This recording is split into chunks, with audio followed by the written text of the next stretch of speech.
Welcome to this panel. I yesterday and the day before I communicated with Dennis Meadows just because it was just the subject right now, and we're going to do an interview next week. And he said something moving, interesting, and sad at the same time. He said that 50 years ago he did his first interview on this stuff with my newspaper, Die Zeit, the father of a current editor.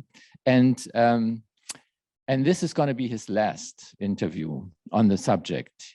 He wants to do something new because this obviously didn't work. So as I said, it's moving and sad, but it mainly means to me, and I think to all of us, that we have to carry on the torch and sort of make it much better the next 50 years around, and the next 10, most of all. So what do we take away from this precise, appalling, and at the same time hopeful presentation? Well, let me make two suggestions. One is nothing will be as costly or bad as just continuing with the system and the capitalism we used to.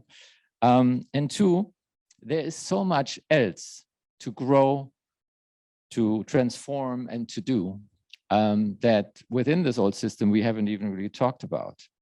In a different approach that is based on a different value system, a different idea of prosperity. My strong belief, and I think it's shared on this panel, that this must be the basis for a new understanding and also for a transformation into something sustainable. One idea of prosperity that includes sustainable nature, social balance, and the common good as factors, without doing away with other aspects of prosperity. So in this session, we want to see what such a different society and economy could look like. And if you ask me, if you wanted to put together a circle of experts and people dealing with this subject, basically globally, you'd pretty much come up with this one. So congratulations to the organizers. Thank you very much for everybody who is sitting here. And let me just quickly go through this panel and introduce them, because I think they are very exciting people. And I just do this by alphabet. I'm starting with Laura Marie Edinger-Schons. There you are. She's a professor in Mannheim, a CSR specialist, if I understand it correctly, and a pro-rector for sustainability and information provision. Of course, information provision is a business that I'm also in, so I guess we have a certain relation here. Secondly, there's Sonja Haut, the head of strategic management and materiality, correct? At Novartis. Measurement. And measurement, who in a former position, I think, was responsible for impact evaluation at the companies. And I'm still. You still, okay. You just added. Exactly. Something. Wonderful. Thirdly, there's Katharina Lima de Miranda, economist from the University of Kiel, working at the New Institute on exactly our topic, based on something she developed together with Dennis Snower, the recoupling dashboard. And I think from what you say about yourself, you apply behavioral science to sustainable and social development, which I think is a wonderful endeavor. So welcome to you too. There is Geoff Mulgan, a New Institute fellow, and quite a catch at that, I'd say. Geoff is a telecommunications engineer from training, founder of third sector institutions, most notably the almighty Nesta, former domestic policy head for Tony Blair, professor at the University College London, with a new book that fits today's subject miraculously well, as if you had known, Geoff. It's called Another World is Possible. And so it's wonderful to have you, just like Ingo Venzke, professor of international law and social justice at the University of Amsterdam, with a strong focus on sustainability. So welcome to all of you, and if you'd like, and give a hand, I'm gonna go with you.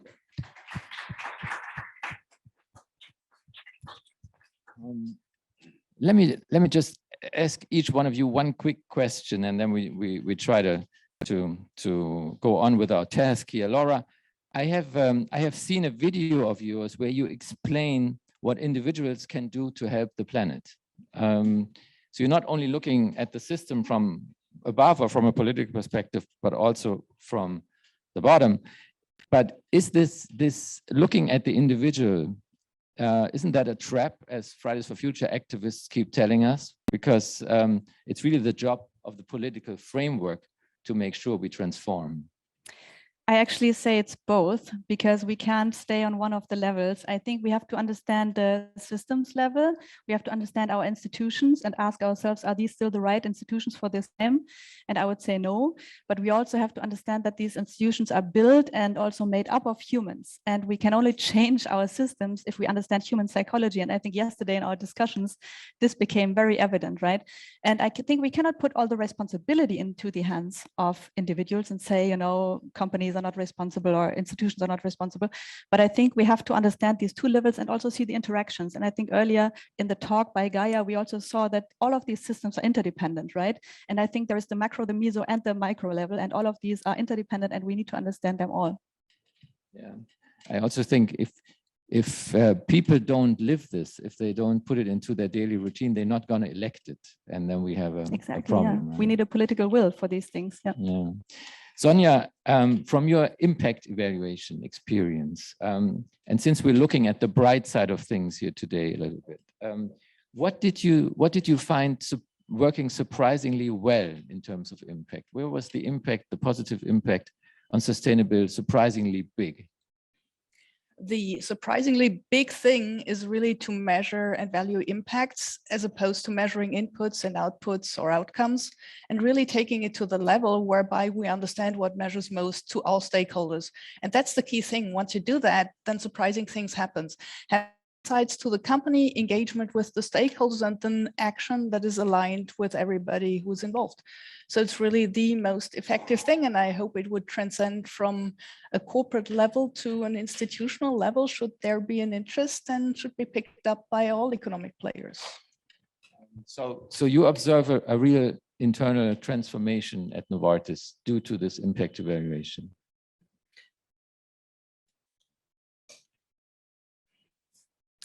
A real transformation.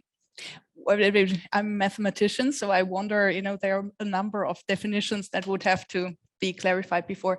What I do see is a key engagement on that one. Yes, and I do see a transformative power in that people are equipped in asking the right questions and go after what truly matters, combining the strive for profits with other elements that are key to internal and external stakeholders.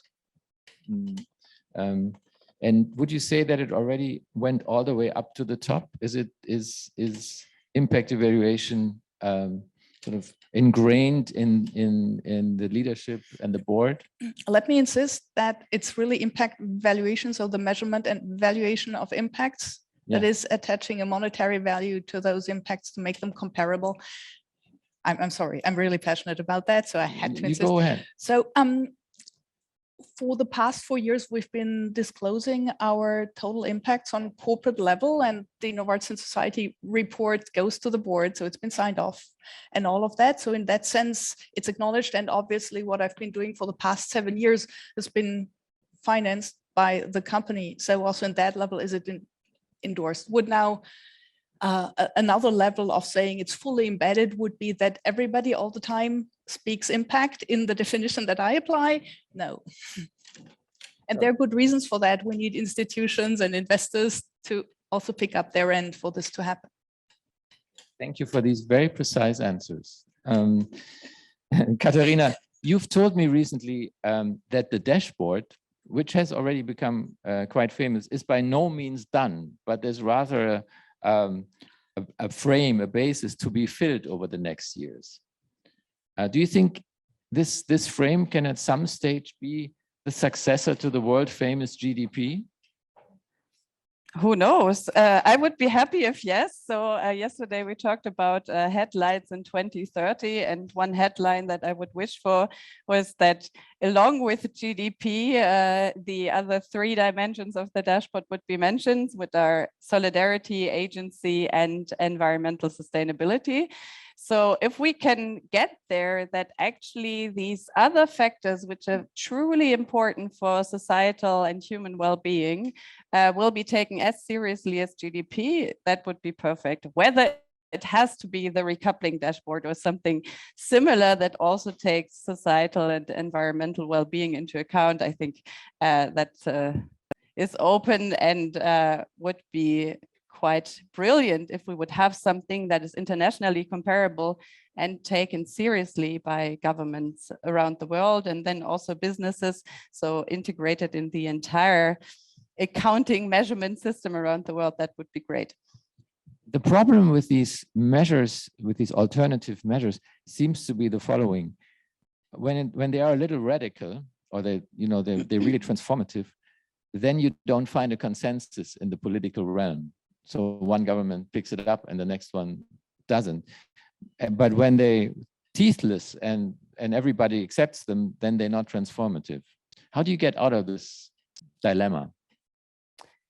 So I think we are already in this whole debate quite advanced, that it's acknowledged not only by us here in the room, but also by governments around the world, that it's really necessary to look beyond GDP. And of course, all times, not only economic growth was important for policymakers, still it's often the end goal, or well, if there's a trade-off between, I don't know, inflation and some social policy, probably fighting inflation will win the battle. So I think there is a broad consensus, and we've just called upon the G7 with over 80 researchers on really moving the agenda forward, going beyond GDP. So I think we can get there. It doesn't need to be radical in a way like Kumi has put it yesterday, that we push off our different-minded people, but that we can try to engage everyone. Still, there needs to be some real change and some transformation. And what we show with the dashboard is that this makes sense. So if we want to, for example, have climate action, we really need to get the society supported. So we've heard that yesterday as well. If we don't have strong governments, we will never achieve the level of action that we need. But in order to get these strong governance, we need the society to support this. So we need people that feel embedded in the society, have a purpose of putting action into the society, and also have the notion that they are able to act and that they are empowered. So we believe that these 2 aspects, solidarity and agency, are crucial, that we can actually move forward and have a transformation. Geoff, we've known each other for a while, and I've observed you doing all these marvelous, amazing things, very different projects over time. You're not, by far not as old as Dennis Meadows, and of course you look way younger. But so my question, I guess, is where do you take, or did you take the courage and the optimism to write this new book? Wow. Well, I think, the hardest thing in all the discussions we've had here in the last day is how you get the right balance of fear and hope, both of which can be motivating forces, without drifting into fatalism. And I guess my biggest concern, and it was prompted a bit by the Lancet study, which was mentioned yesterday, which showed 75% of young people worried about climate change, but also majority feeling helpless. The one rational response to predictions of collapse is actually to do nothing, just to turn into your private life. And calibrating the right amount of hope is really important. So a little question for this audience, which I just checked this morning. We've all got bits of paper on our laps. What percentage of paper in Europe is recycled now? Would you guess? You all know the number, don't you? 10? 74%. Now, I was involved in recycling 25 years ago as we were working on circular economies, and it's very boring stuff on plastics and glass and paper. And through a mixture of mainly top-down action by, in fact, the EU, directives, laws, as well as bottom-up movements, we have substantially transformed, not enough, the plastic system is chaotic. Okay, second question, renewable energy in Germany. What percentage of your electricity comes from renewables in Germany? On average, yeah. 40, it's about exactly. In the UK, what would you guess? The non-ecological UK. 48%, 50%. Now, most people don't know that. Most people who are activists don't know that. And therefore, they assume these sort of issues are completely intractable, that decoupling a material economy from, as it were, material and energy uses is essentially a failed task, as we've been shown there. And the problem is that in making the case for change, you sometimes have to exaggerate, and you have to make people frightened. You have to make them convince their governments utterly useless, and they are much of the time. But if you go too far, you fuel fatalism, and actually an inaccurate fatalism. And one really interesting bit of discussion yesterday, which was sort of in those charts, which you've worked on a lot, Uwe, is essentially how do we understand the relationship between a physical economy, which has inherent limits, it's finite, and, as it were, the knowledge economy, the intangible economy of ideas and thoughts and so on, which possibly can grow infinitely. No one knows what the limits to growth of that economy are. Obviously, they are embodied in physical things like cameras and mobile phones. It's not entirely separate, but it is partly separate. And part of the big story of the last 40 or 50 years has to some extent been the displacement of parts of that material economy by a non-material economy of Google, Facebook, Alibaba, Tencent. But the models don't capture that at all. It's still a basic blind spot of modeling in economics. To the extent we do know it, they're quite worrying trends. The declining productivity of R&D is a great global trend and makes it harder to achieve these goals than if that was going up. But I just put that up, that's not really an answer to your question. But I think we are still lacking some of the conceptual tools to grasp these issues. And one just final point about growth. So much of my lifetime, there has been a battle between growth fetishists who thought it was the answer to everything, and an almost mirror position which said growth was inherently, almost morally bad. A steady state economy was inherently more virtuous than a growth economy. Now, if you study theology, psychotherapy, ecology, you get completely different views of growth. Growth is many things. You can grow upwards or downwards or inwards. You can grow in wisdom, you can grow in love, you can grow in care. All these different things are intuitively meaningful, but they're completely absent from this debate about material growth. So I think we need to disaggregate our concepts. I think we shouldn't be trapped in the aggregate growth concept of 1930s GDP, which is completely misleading. I don't think we should try and replace it with another aggregate, which will be even more just as misleading. It's how we break things down to make them more meaningful and tractable is the question asked. Basically, what things do we want to grow and what things do we want to shrink?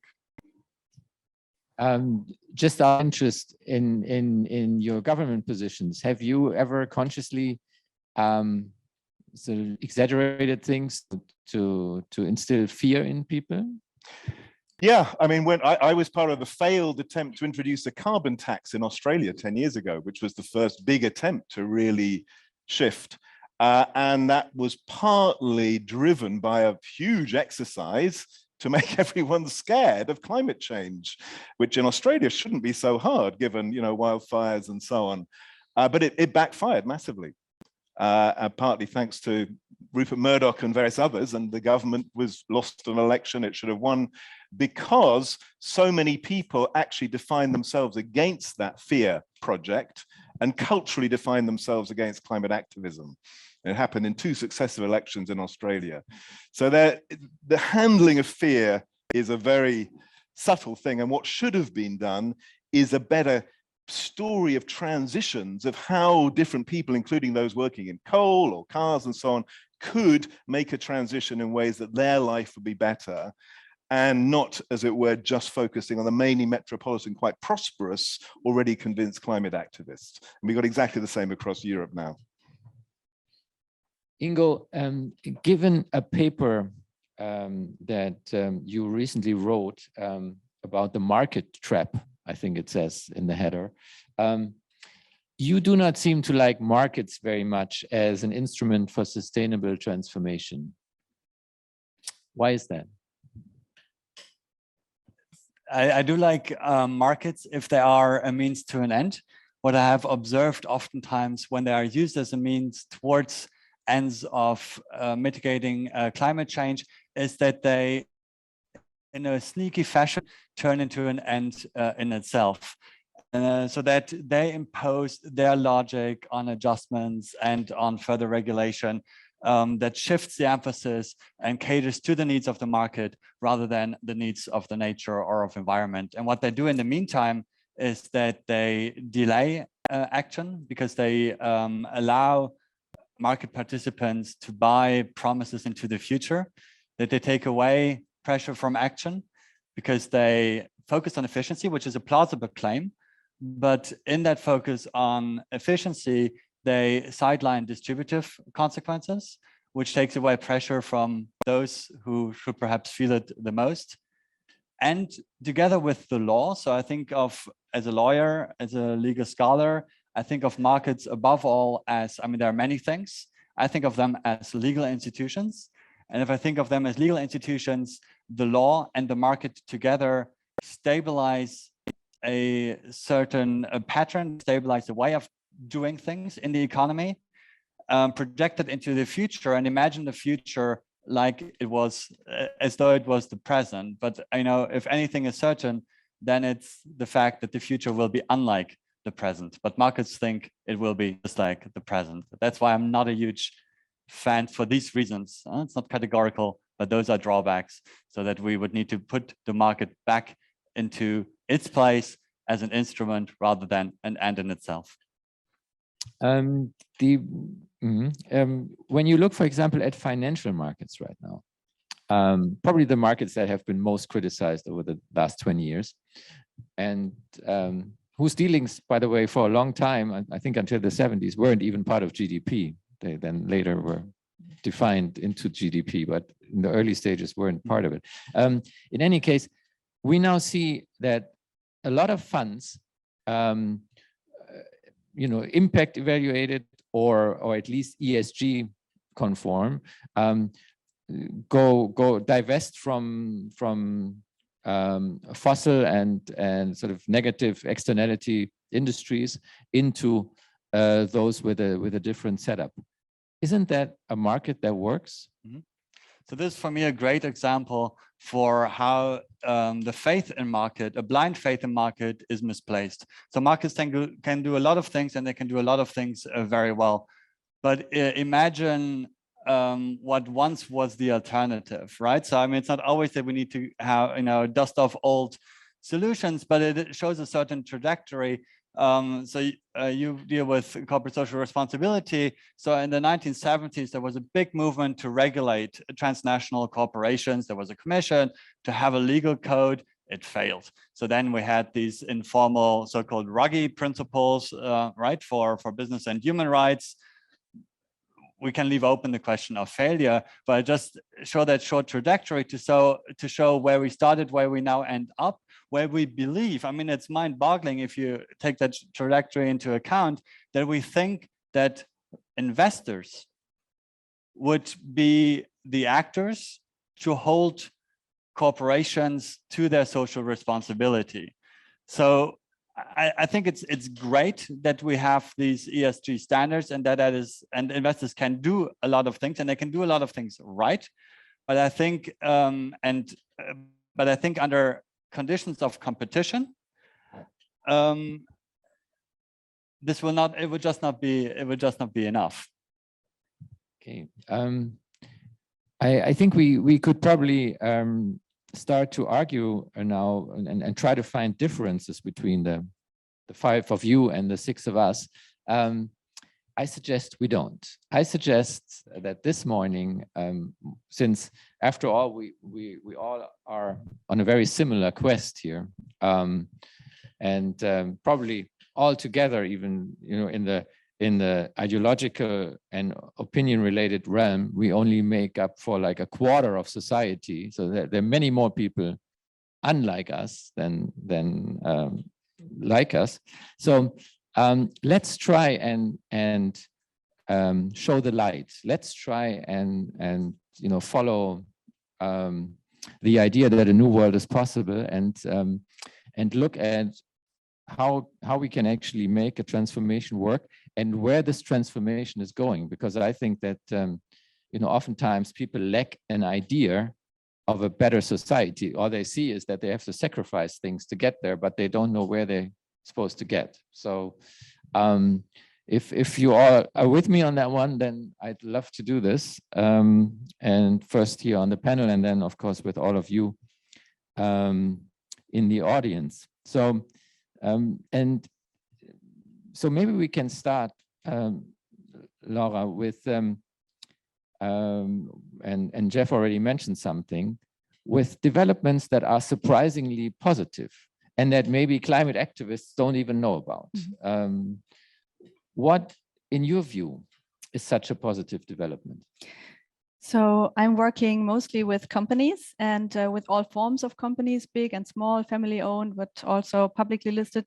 And I think there are 3 observations that I have made over the last 10 years that I've been working on this topic of sustainability in the business world. And the first thing is that companies are currently reconsidering their purpose, right? Even the big for-profit companies are asking themselves, what is the purpose? Why are we here? Which needs do we serve? That's a good development. And of course, in a lot of cases, it's talk and not really walk in the end. And we need to get there. We really need to translate the talk into walk, but this is a good start. And if companies start to talk, they will be held accountable by their stakeholders, right? Second point is participation. I think companies are becoming more participative and open platforms for innovation and for engagement with their stakeholders. I mean, Novartis is a good example. Sonja is here, but a couple of other companies are also really good examples of opening up, of letting stakeholders participate. And this is not only the shareholders or the employees, which are the typical stakeholders that would participate, but also really the more silent stakeholders, right? And the third point, I think, is really crucial. We talked about ESG data. ESG is absolutely not enough. It doesn't give us transparency about sustainability impacts. I think many of you are probably aware of the work of Florian Berg at MIT, who just published his aggregate confusion paper, which shows that if you look at sustainability of a company in 3 different ESG data sets, there is not a big correlation there. So we have a problem with transparency. And a good development at the moment is that I see that many companies are developing the impact measurement, also experimenting with new methods that go beyond ESG. And I think this is a crucial development. We really need to get transparency for investors to make better decisions, for employees to choose where they want to work, and also for customers to know which products to buy. Sonja, where is the light from your perspective? The light is where there's trust. So people want to invest in, buy from, work for companies they can trust. And trust to me is a matter of information flows that are effective, of what matters to people. And the fact that we have an emerging starting point on transparency on impact is really that light that could actually be the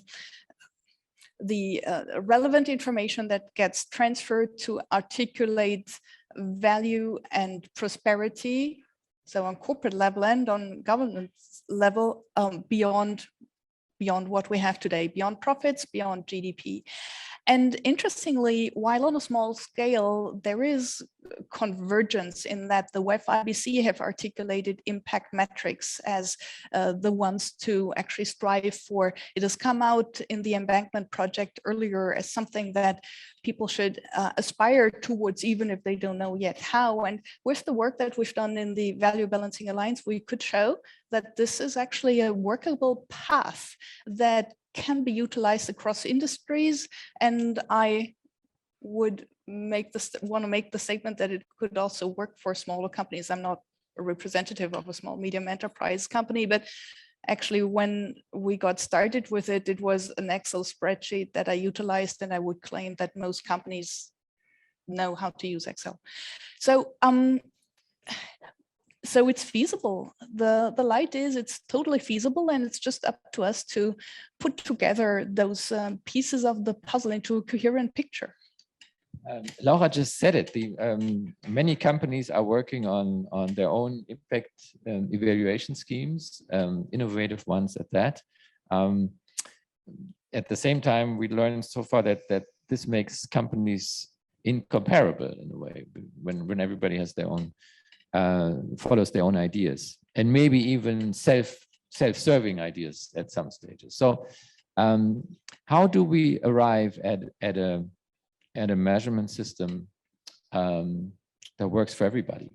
Well, very simple. Standard setters and governments need to pick up on impact. They need to, at some point, utilize what's there, come up with something better, and standardize the notion of impact, very much as the G7 Impact Task Force has done already. They came up with a report for preparers and for investors to define what impact is and what they would expect to see in terms of impact transparency. Now, this would need to be transferred into a managerial concept and into standards that are then mandated at some point. And not only that, for my taste in this, to address the complexity underlying, particularly around supply chain impact transparency, you would want to also standardize algorithms and data.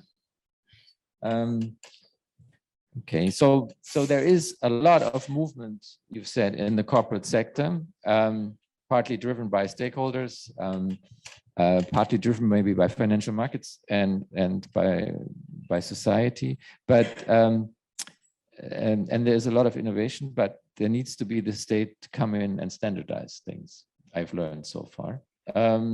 Katharina, where's your light? So, well, I'm also very much into measurement, and as a disclaimer, I don't think that measurement is the most important thing in this whole transformation, but I think it's one important aspect. And underlying is the definition of prosperity, right? So what is prosperity for us? And one light that I see is that we have a development in many countries around the world. So, for example, in over half of the OECD countries, we already see that governments are developing well-being frameworks, as they are broadly called. They are not standardized yet and implemented in different ways. In some countries, very rigorously. In others, it's rather lip service. But still, we see that things are moving and are going on. Now, the light, I see that when countries unite, for example, in forums like G7 or G20, and agree on a common framework, and I do think that there is a momentum to do that. So we have the UN Secretary General who had called for this last year, and there is some movement in the G7 and the G20, for example, that pursue this agenda. So some light, but still a lot of things to be done. A lot of shade. Geoff, you must have a lot of light since you've written this book. Okay. So thank you for giving a free advertisement for my book. Is in a way about what could we picture a generation from now, but also methods to expand our sense of possibility. But I'll just focus in on one thing, which is a partial light, and several have mentioned it, which is well-being.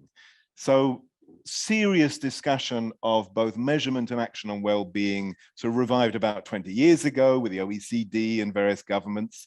The UK started measuring it annually 10 years ago. What we discovered was measurement doesn't actually tell you very much. The fact that you're on average 7.2 this year and you were 7.1 last year isn't interesting. It's, again, the disaggregation is what's useful. So what do we know about how unemployment affects well-being, which is a lot? What do we know about debt, how that affects well-being, which is a lot, or precariousness? And in the last really very few years, there's been a shift to much more serious action on what we call population level mental health. What you actually do, if you're a city or a national government, you really want to improve the anxiety or depression levels of 20–30% of your population, or lots of your school kids. And this is just beginning. And I'm very involved in doing this work with some both national governments and cities, synthesizing the evidence on what can you do and what works, etc. Where I say measurement helps, but not all that much. I think it has a much bigger political significance as well, because so much of the reaction against all the things this room believes in is fueled by fear, anxiety, humiliation, and lack of recognition, which are in some ways about people's well-being. The fact that large minorities in North America and Europe feel disrespected, unrecognized, anxious for the future, and turn to essentially reactionary answers as the solution to their non-well-being. So to better understand those, but it has to be in a detailed, fine-grained way. The averages tell you almost nothing. So maybe we look at your light, and then we're going to look at all of them together, Ingo. Yeah. So for thinking through the socio-economic transformation, I would employ one of Geoff's methods to think creatively and look what has happened in other areas and see what we can use. So extrapolation or analogy.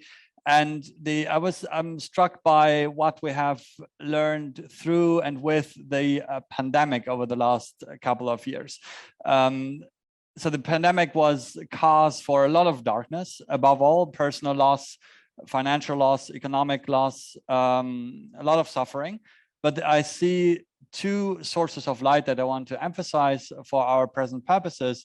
One connects to how you put it, the state coming back in. And engaging in planning. So to some extent, sometimes markets are opposed to planning. I think, they can go, I'm not against markets, right? So I mean, they can go hand in hand quite a bit.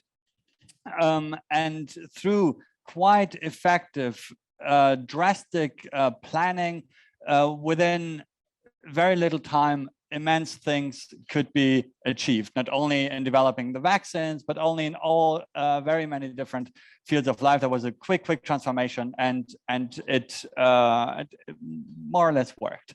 The second source of light connects to the irritation in a positive sense that a lot of people felt with themselves and their lives. So often in a condition of privilege and possibility. So if you were all of a sudden, like at least the academics, many of us at home, lockdown, the second and third were different, but the first was kind of, you had a couple of weeks to reflect again in that condition of immense privilege, while of course many people struggled, the majority of the world struggled to make ends meet. You could reconsider and also consider what's important, and see what you need, what you really need, what is important to you, and whether working less might not be such a bad thing, right? So you relearned things, maybe picked up a music instrument, and it's that kind of human flourishing that I would see as attractive. And there's now some experience that has taught that, at least some of us, that is actually something to aspire to, that there is an alternative to an 80-hour week and so on and so forth. All right. I mean, if we put all this together in a mosaic, I think we already have a bit of light. Laura, I teach a course at university about different or alternative ideas of prosperity, and we had a session yesterday, and I asked the students about this panel today and what I should ask, and here's what they said sort of as one of the main themes. They presume that the discussion, the measurement, the whole talk about transformation is dominated by certain forces.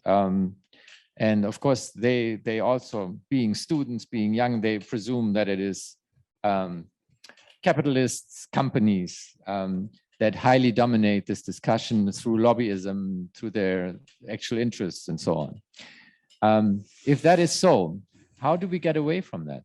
How do we make everybody feel that they have an influence and that they're part of this? I think that's actually very smart students because they ask the most important question. And I think that's also my biggest criticism of this whole impact measurement and valuation field that is developing at the moment. So Sonja, Novartis is part of the Value Balancing Alliance. I've also been in that ecosystem for a couple of years. And my first doctoral student who just graduated now started to work at the Value Balancing Alliance. So I'm not like completely critical of what they do. I'm actually a big fan of what they do. But I also see that it is a problem that these methods are developed by a very elite circle, I would say, of corporate representatives, some experts from outside, but also very elite schools that participate in this process. And the people who are most affected in the end are not in the room, right? So I think that's actually a big problem. And you asked the question, how can we solve that? And here, I think we really need to think about our companies and how they function, right? Because I think if we want to tackle climate change out there, we need to think about a climate change in our companies and our systems, right? I think our companies and our markets are still very much top down. It's a very, a very old school system. And I think we really need to think about how to make these platforms more participative. With regard to this development of impact measurement methods, I think it's a really big trade-off because if you have participative platforms, you move slower. And we all know in the room, we have time pressure. So we really need to come up with solutions very quickly. The Value Balancing Alliance is a good example. They moved very quickly, but there was a lack of participation. And I think at the moment they are considering this very strongly and trying to be more open and more participative. And I think that's a good development. The question is really, how do you get past this only including the top schools, right? Harvard is at the table, maybe Mannheim from Germany, maybe Oxford, but how do you really get people, we talked about the Global South yesterday, at the table. They have to understand these methods first. They have to really be able to give their reflections about it. And I think that's a big task. I think we need this broad dialogue, but it will, of course, slow down the process. And I think that's a trade-off we have to consider. Well, we talk about, or we don't talk about enough about the Global South, certainly. But I mean, the problem also starts here already, right? We don't talk about enough about the German East, for example, either. Sonja, how do you look at this issue if we can stay at it for a moment? How can we make everybody participate and feel empowered instead of only a small fraction of society defining the transformation?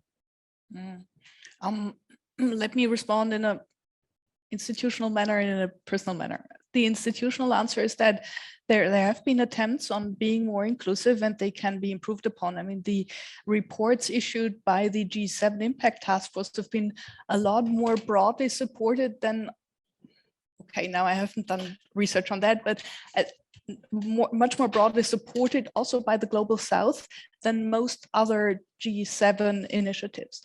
Then that is drawn on the impact management program now, project now platform that again has been worked through a structured network for years, led by Clara Barbie, really soliciting impacts from everywhere on a fairly granular level in a very open process. So while things are now being adopted on certain popular visible platforms, it doesn't mean that there hasn't been participation. Could there be more? Could it be perfect?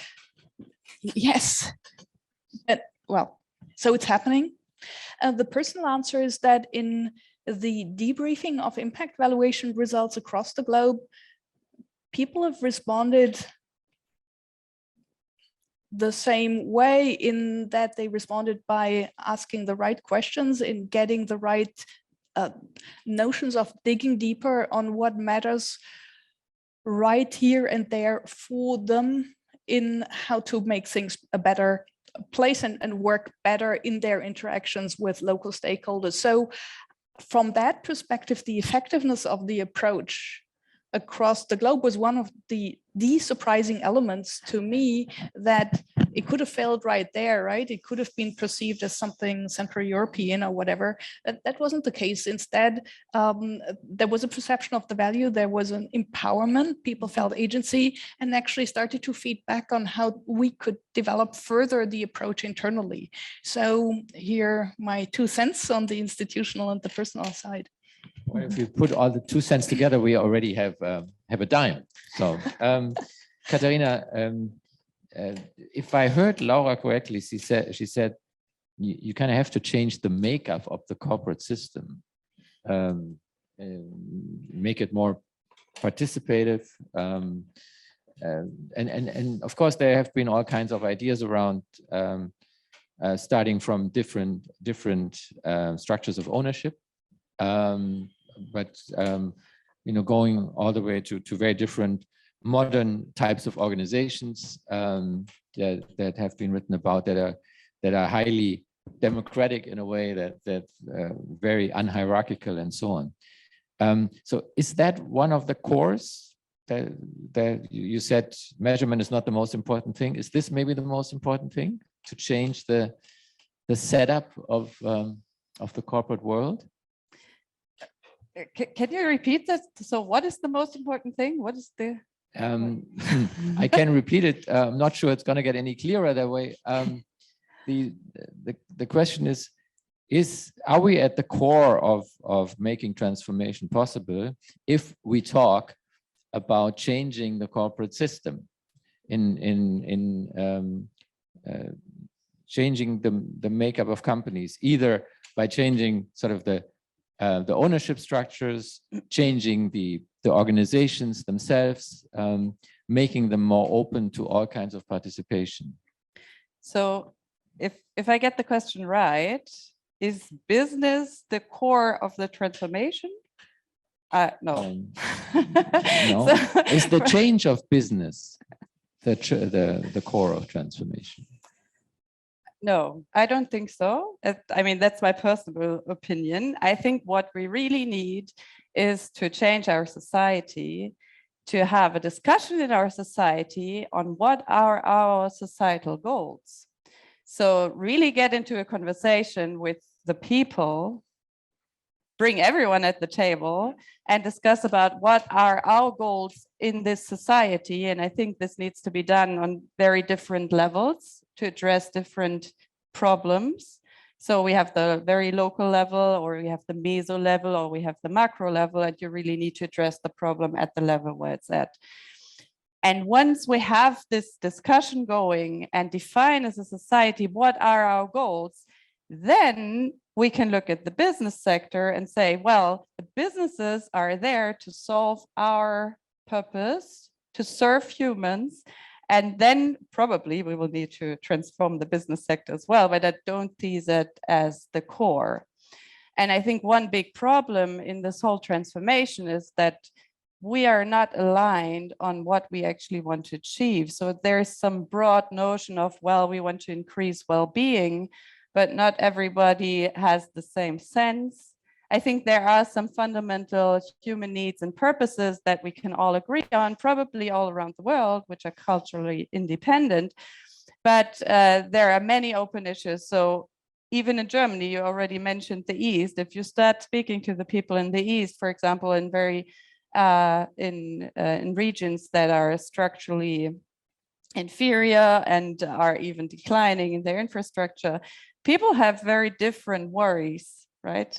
So I think this is actually where we need to start. And I think, well, we need to move fast, but we've seen 50 years after the Limits to Growth report, we are not merely where we should be. So we should better start getting things right than doing something quick and failing again. And I think this conversation within the society is probably the most important thing. Geoff, is that it? Starting a very broad societal conversation? Is that the way to go? Well, generally they are a good thing. So maybe just two comments. One, going back to where you started. I think one of our problems in this discussion is that business has actually invested pretty heavily in imagination of the future, especially technology-driven pictures of robotics, AI, genomics. They fund think tanks, huge conferences on smart cities, smart homes, bodies, you name it. And the equivalent on the other side is almost wholly missing and underfunded. And for different reasons, universities have dropped out of this role, political parties have dropped out of it. And this is different from in other periods of history. Like in the late 19th century in Hamburg or London or New York, there were there was then the equivalent of business with its sort of pictures of the industrial future, but there were also radical movements, lots of utopias, lots of shared pictures of future welfare or democracy. That is what has really disappeared in the last 10 or 20 years. And I think this causes a deep imbalance in our perception of the road ahead. So we do need, I think, shared societal conversations led by maybe institutions like this, or by mayors, or by prime ministers and presidents, which help us talk about where do we want to be in 20, 30 years' time. Again, what do we want to grow and what do we not want to grow? Just one final comment. There's been a lot of discussion in the last day or so of North v South, which I find very strange, I have to say, and a bit anachronistic. It made sense in 1970s to talk in those terms, but we're in a completely different structure of world now. When I do quite a lot of work in China, China assumes this is their century. They assume the West is in inevitable decline. They're already the most technological advanced society on the planet for both good and ill, state surveillance, but also, you know, mobile payments and so on. So it seems really weird to portray them as a kind of weak victim of a sort of dominant West.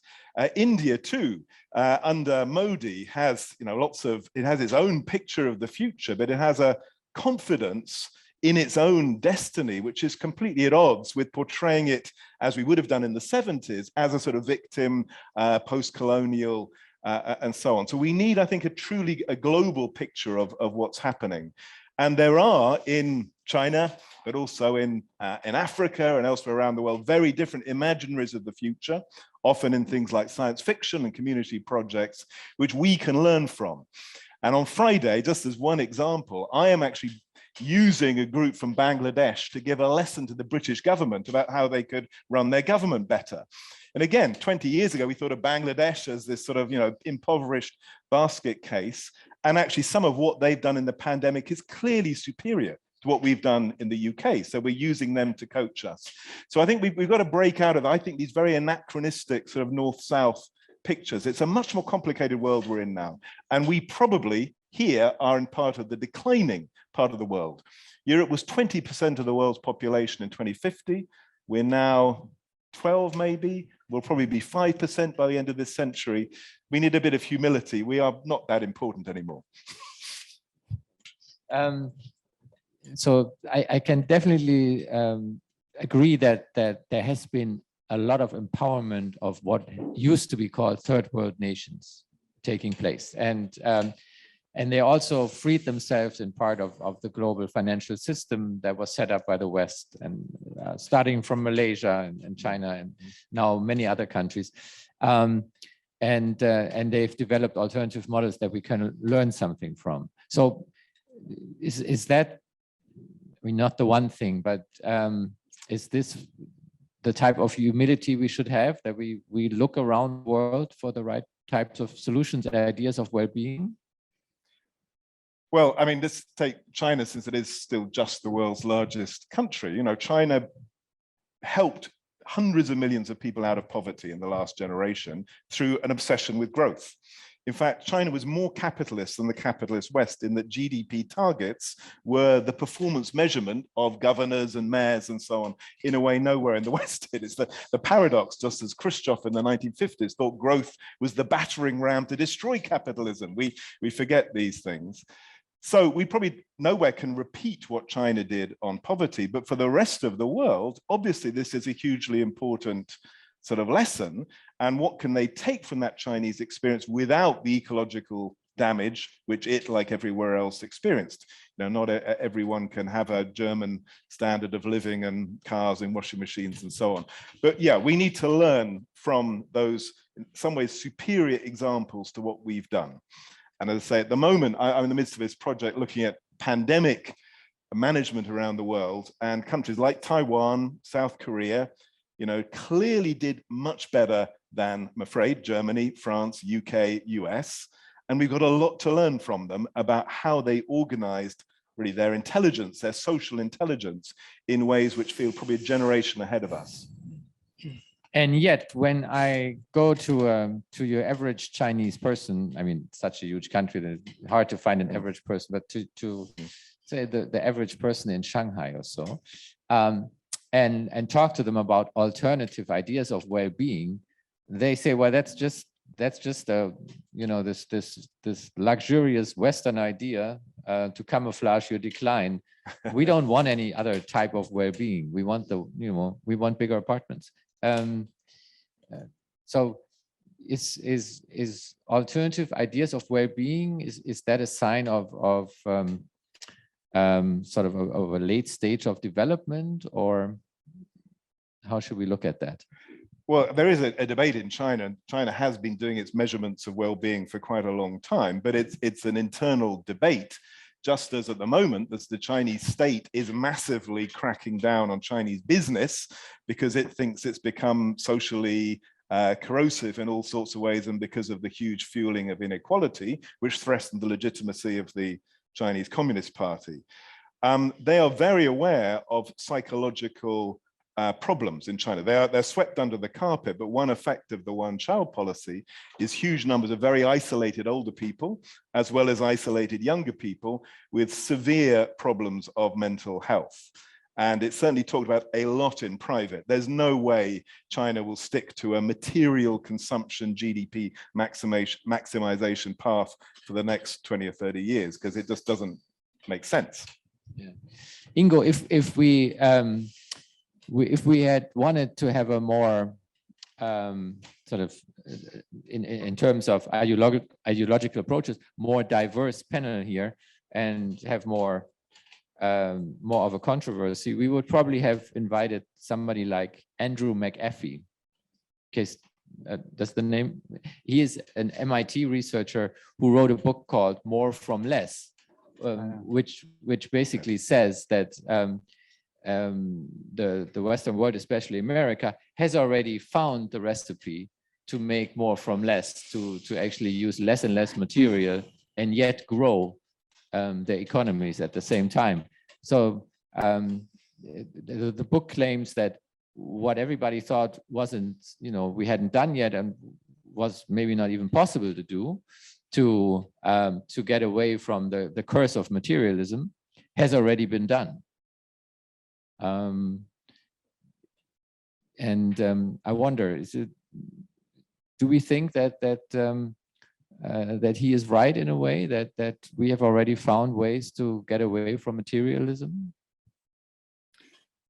Now, if it's a question about decoupling, right? So that's the battle of models and of data. We touched on it briefly yesterday morning, and also perhaps the split between Jürgen Randers and Dennis Meadows. So I can't really speak on that battle with any authority, but what I do want to pick up is your starting point of diversity, and where we've circled around now of inclusiveness. And I think it's important to consider diversity and inclusiveness not only as strategies or as normative demands, even on a way to a point that we know, right? So I think there's some sense of that inclusiveness might slow us down, but it would get us there, and it would get us there better. But I think what we often experience, and what we perhaps even should experience with inclusiveness, is a deeper questioning of where we might end up going, right? So I think for analytical and for normative reasons, it's good to also see where conflict lines may be. So also from an international governance, global governance perspective, you've seen that there's the ideal scenario of state representatives coming together, perhaps at the UN General Assembly, United Nations General Assembly, but that is almost teethless. It has become toothless over time, because decision making then has spread into specialized regimes, oftentimes in a deliberate choice of shift of venue of powerful countries, because they're in a single issue institution. It's easier to get things done, but not, and that's the abstract, right? To get the things done that they want to get done, and also in smaller subgroups, right? Think of then the G7 at the moment. And I think a similar thing would apply to the question of what faith can we have in change via change in businesses. It is on some level, it may be the case that we all want similar things, but then if we sit around the table and we call out, we notice differences. It allows me to clarify a point that I only made in a throwaway comment, the conditions of competition, right? So it is necessary to think through under which competition, under which conditions actors can do the right thing, right? So it's not even, so we talk a lot about interest, we think a lot about, well, we change mindsets, we change behavior. That's correct and good. But then we need to think the further step and think through, well, how would it be possible that the actors that be in power, that are in power, can do what should be done? And there I would find an intermediary step. Again, the state would need to come in, there would need to be regulation, there would need to be planning, because under conditions of competition, it hurts and it may be a suicide to do the right thing. And that is, if that's the scenario, we won't get the socio-economic transformation that is so utterly necessary. When I think about, you know, the society we, in a good case, may be heading for, I have very different answers. One is an economic one, that it's a society where, you know, externalities get their price, positive ones and negative ones, so things are, resources are allocated in a proper fashion. I have a more sort of philosophical or idea in that it should be a society where we live in balance with nature and with one another.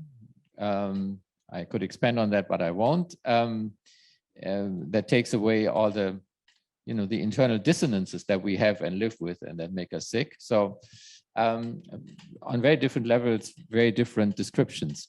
I wonder, what is your, in a nutshell, what is your description of the society we can achieve and we should be heading for? Laura, maybe we can start with you. Okay, that's not easy, but I will try. I think I also took away a lot of thoughts from the day yesterday. And I think for me, this vision of a world that is better than ours now is always about connection. And that relates to what you said about global north, global south. Sometimes we're stuck in these old mental models. And I think that we still have problems that are just emerging, right? So now we have these technospheres, right? In, for example, China, we have WeChat, and here we have WhatsApp, and the bubbles are forming really, and we are more and more isolated from people in other areas through, for example, now also the situation in Ukraine, which kind of makes companies pull out of Russia and so on. So I think the connections with other people in other regions of the world are sometimes even cut now instead of growing together, and that is troubling. And I think connections are super important. So to give you one example about participation, we have a project with the textile producing company Haut, maybe you know it.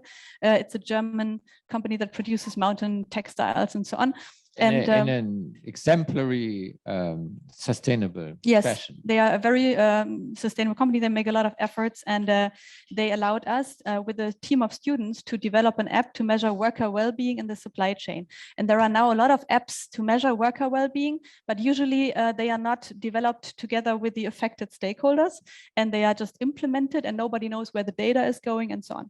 So what we did with Haut is we developed this app. Computer science students from our university developed the app. But during the app development process, we had Zoom calls with workers in Vietnam. So the people who are in the end affected by the technology were sitting at the table, so to say, discussing with our students what features this app should have. And I think in our world, making these connections is super easy because we have the technology, but sometimes it's our mindset that is in the way, right? Like making this Zoom call with workers in Vietnam is just a couple of clicks away, but in our minds, sometimes these people are so far away because we think, you know, how can I talk to some worker in a textile company in Vietnam? So I think that is really important to think about how to make these connections possible in a world that is kind of getting more and more distracted by problems and thereby sometimes, you know, isolated. And maybe to go back to what Skeena did with us yesterday, I think that was super amazing because it was a ritual that connected us, right? It was non-religious, so it's not where somebody says, oh, I cannot join that because I'm not of that religion. It was something that helped us to connect And I think we don't have those rituals on a global scale, right? There are different religions, but we don't have like a vision for humanity that connects us and that gives us the opportunity to really connect with everyone around the world. I think that's something that I would hope for, that we develop that. So I wish we had a board now. So the first element we would put on there is connectivity and connectedness. What's the second element? Yeah, nice one, Laura. And I know Haut with their work on supply chain management, really great work done there. Now that connectivity and joining conversations is taken, right? Let me, I have to add impact mindedness. Let's walk away from efforts put into something, from attempts, but really let's be honest with ourselves and let's measure what the outcomes really are, what impacts land at the stakeholders. That's a way, by the way, of including externalities, positive and negative, and that's the way we can create positive feedback loops. Number 3. Okay, I also have to agree with the solidarity and social connectedness part, because it's really a human need to have these connection to other people and to be embedded in society. Now, the next You really thing had I would a like first mover advantage. Yes. The next thing I would like to add would be agency or empowerment, so that people are really able to shape their own life and also to do good. So this includes education, health, but also a supportive government, supportive businesses, and an environment where you can actually act upon your own values and create wealth or well-being of the society. Right. Geoff. I agree with all of that. And maybe just to add one, and it's a linked one, which has been talked about a lot here, which is, I think if you can better cultivate both the inner and the outer in balance with each other and talk about that openly and honestly and understand the methods, etc., it makes it easier to do what you described, which is to live in balance with your world, your nature, etc. And I did at the beginning say positively, we recycled 74% of paper. The equivalent for clothing, we're all wearing clothing, is I think 1% still. The equivalent in Germany. is it 2? And for things like that, you know, we still create mountains of e-waste. So liberating us from this trap of hyper consumption, fast fashion, fast iPhone buying, you know, that has to be crucial. And I think that is a symptom of inner development out of sync. Ingo. Yeah, I very much agree with what's been said. The last point, and perhaps in particular, so fifth contribution would have been slow down. We produce too much, we hyper consume, while there's flagrant inequalities and poverty, not as a result of absolute scarcity, but relative distribution. So it's not an issue of well-being in the sense of meeting the demands of all human beings within planetary boundaries that we need to continue to grow. I think it's possible to slow down and redistribute. Right. I think we can definitely work with those 5 elements, and maybe you can too. So a little late, but we're opening up now. And I already saw the first question.